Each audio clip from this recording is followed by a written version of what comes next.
All right. In this video, I want to talk about who is Babylon. And the reason why I want to talk about this, even though recently I made a video talking about the four Babylons of Revelation, but I want to talk about this again because I was listening to Chuck Missler this morning. I like listening to him. He has a lot of good insight, very thoughtful, caring man. And this morning, I was listening to one of his recent teachings, and he was talking about Babylon in the land of Shinar, or modern-day Iraq, is going to be rebuilt, and that's going to be the Babylon of Revelation 17 and 18, and he's very well convinced of that. And because of exponential growth, I believe it's a possibility. And exponential growth, if you don't know what that means, is that technology keeps doubling, right? An example, I'll try to use the screen as an example using my mouse here. But if we got a straight line of time going across the screen here, right? If we start off the technology with the wheel, right? And then every, I don't know, 500 years, technology doubles and it goes up, right? But it took 500 years to go up. Then another 500 years and technology doubled. But then all of a sudden technology starts to double every 250 years. So all of a sudden it's going up a little bit faster. Then another 250 years, another 250 years. And then it's every 100 years. And all of a sudden it's going up a little bit faster. Every 100 years, we're going up, we're doubling, right? So it looks like a steady increase. But then all of a sudden now it's every 50 years. And then all of a sudden it's every 10 years, right? And then all of a sudden it's just every year, every month, right? It just shot up. The technologies just increased, right? So to be able to rebuild Babylon, the technology to do so, we could have it tomorrow, right? If we don't have it already, because of the technology and how it just grows. And you can see this through technology such as phones and video game systems, where it starts off with like an 8-bit graphics and then it doubles to 16, and all of a sudden it's a 34 or 64-bit, and then it jumps. It starts to have bigger jumps. And you see the same thing with the phones, where they came out with one every couple of years, and then it was less years, and then all of a sudden it's like every year they're coming out with a new one, and it's has better technology, right? And the same thing with the computers and everything else. It just increases in how fast it's able to improve. At first it took a little while, but now it's increasing how fast it's able to improve until it gets to a point where it reaches its max, and it does it really fast. So when Chuck Missler says this, I believe it's a possibility. But I believe he's leaving out something very, very important. And that's why I have this picture here, and you'll understand why I have this up momentarily. Now, this is Bible Hub, and it is stretched out. It's been acting weird. So I have to capture the whole screen now to actually get everything on the screen.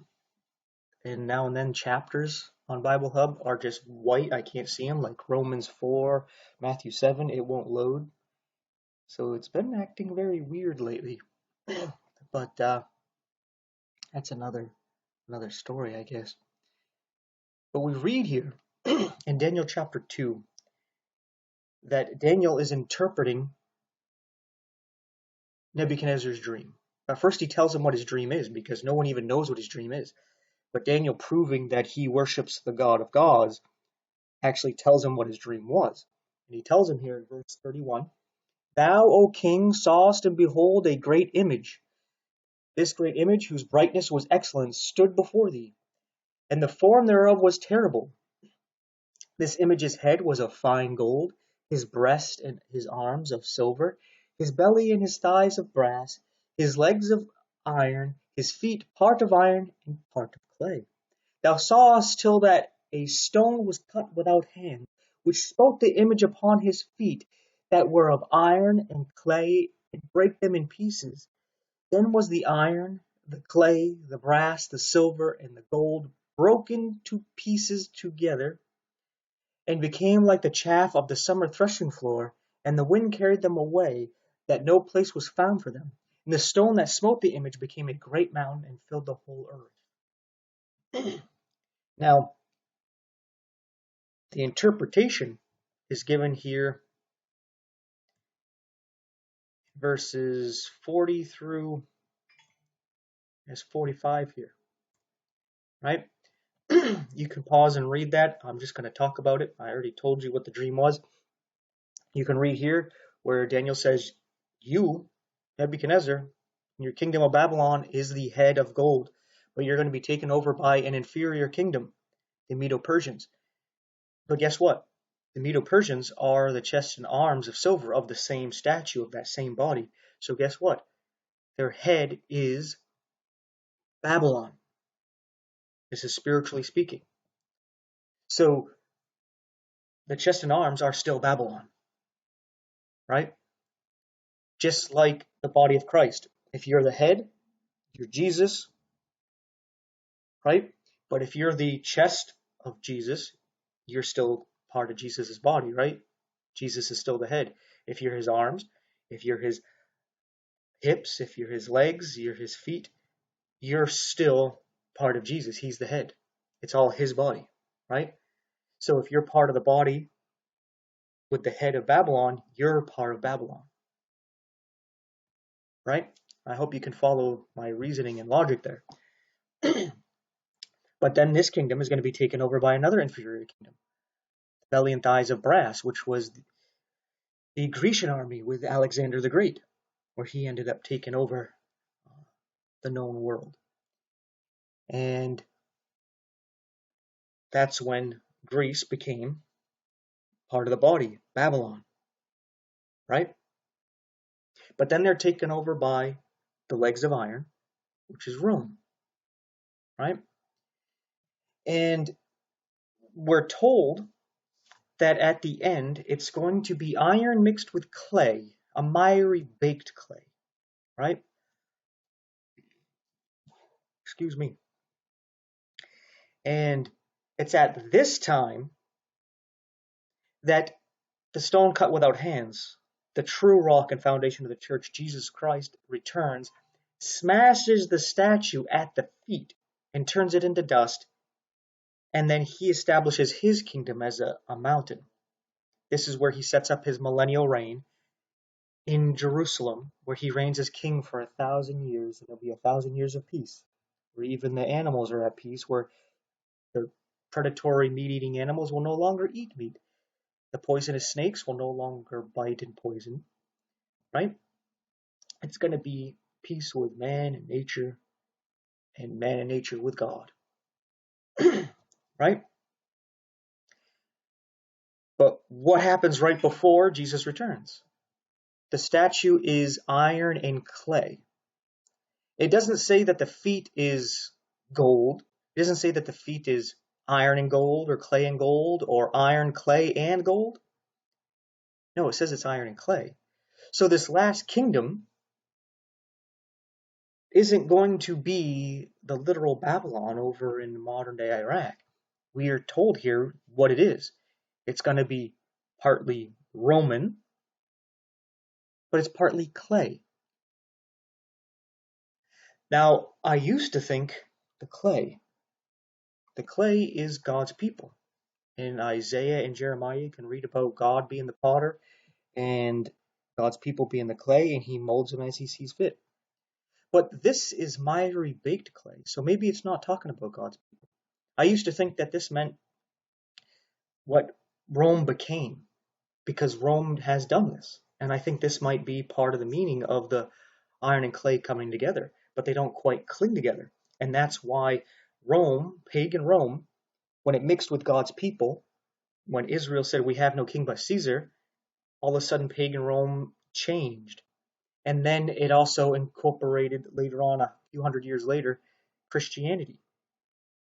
So the iron and clay, you can see how it mixed, but it's only the dirty baked clay that mixed with Rome, right? The apostate Jews, the apostate Christians joined Rome and they conformed Roman Catholicism, where it's just paganism with Christian names. That's all it is, right?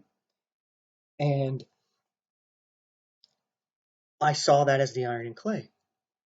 But then I was listening to people, as I was listening to Chuck Missler, and they were talking about the clay, and they were like, each one of these kingdoms is represented by a metal, right? Babylon with the gold because it had a lot of gold, and I even hear stories about they plated the walls with gold, so it was like this bright, shiny city you can see out in the desert because of the light reflecting off of the gold plated all over the city. So it makes a lot of sense there.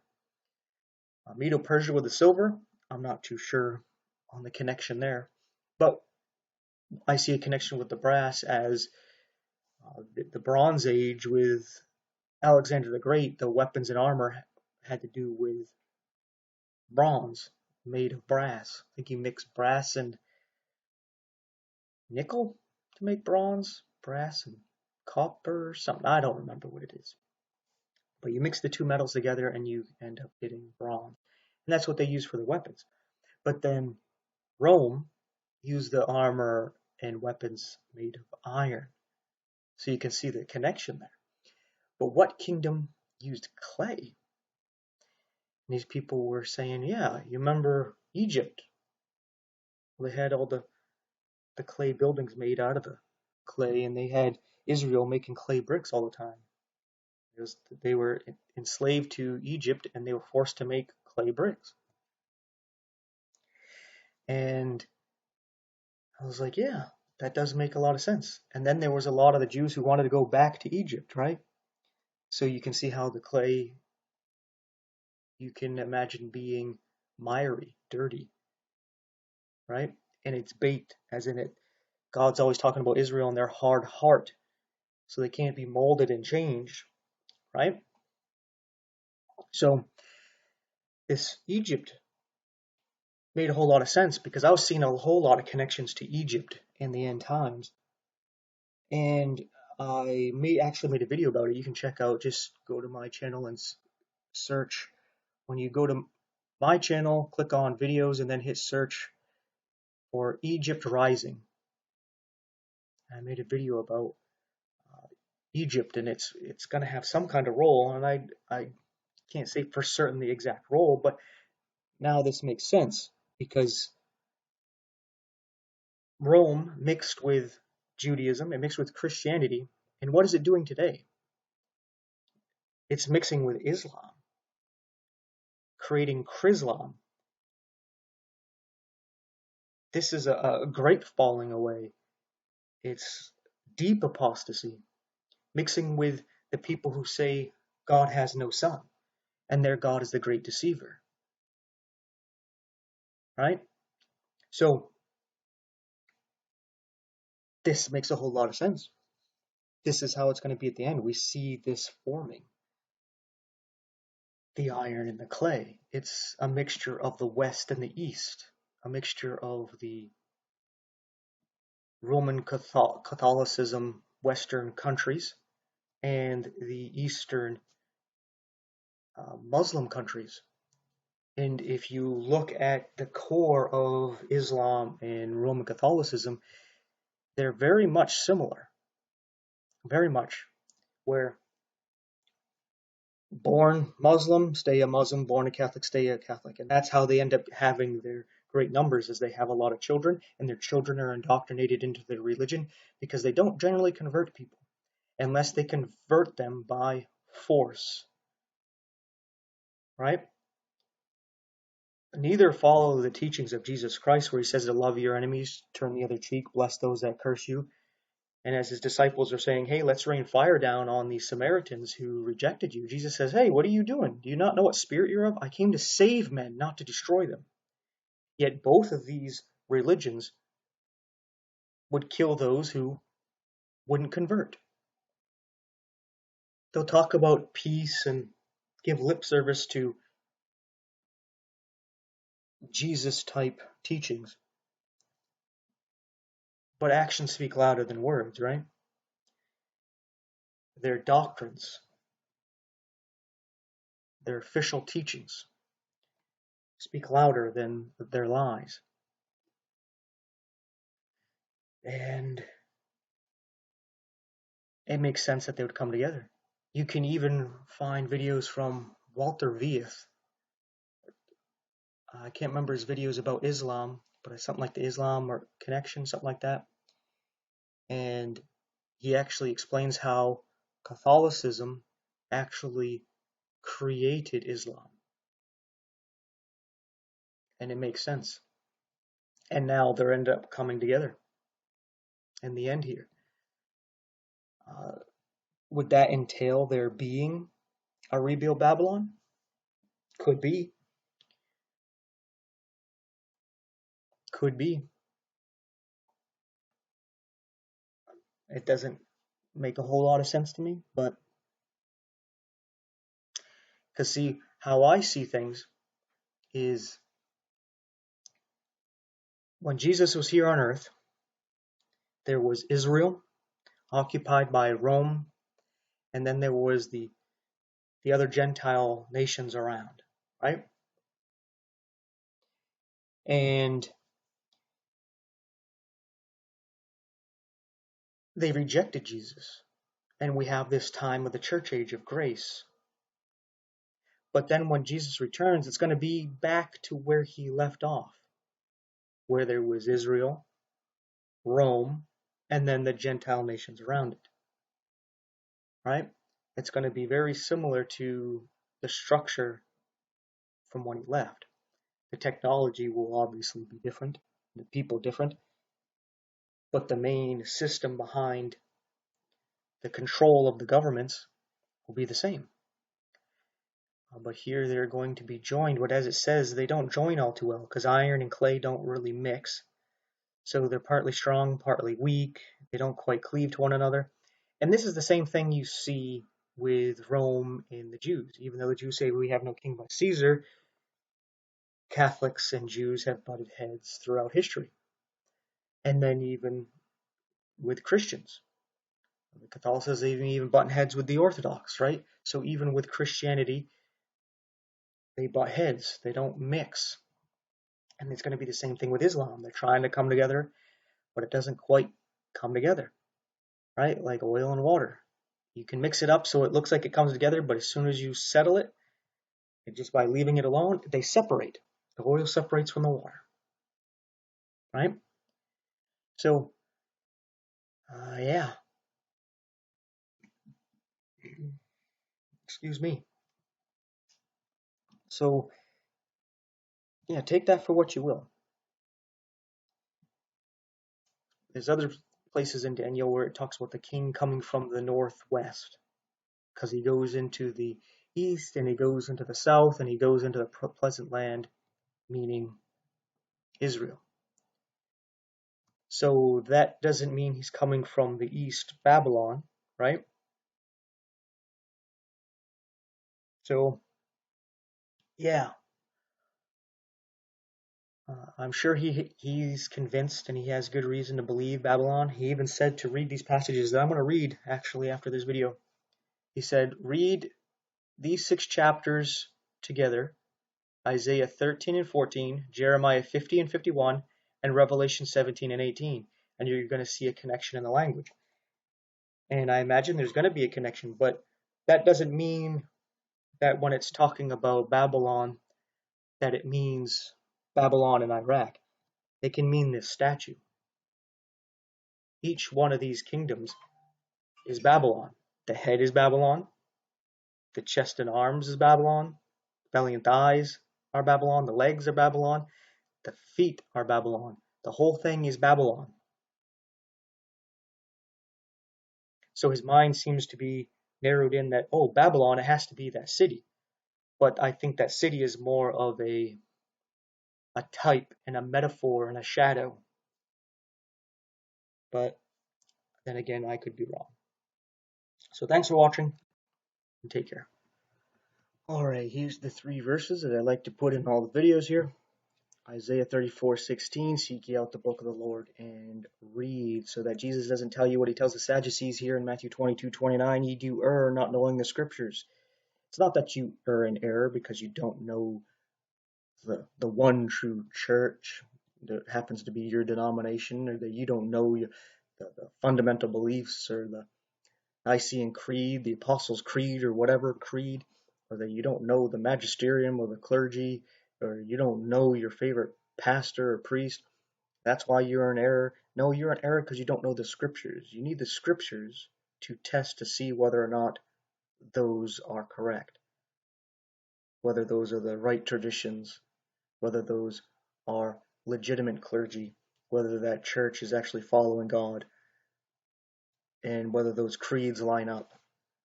Those fundamental beliefs are found in the scriptures. Because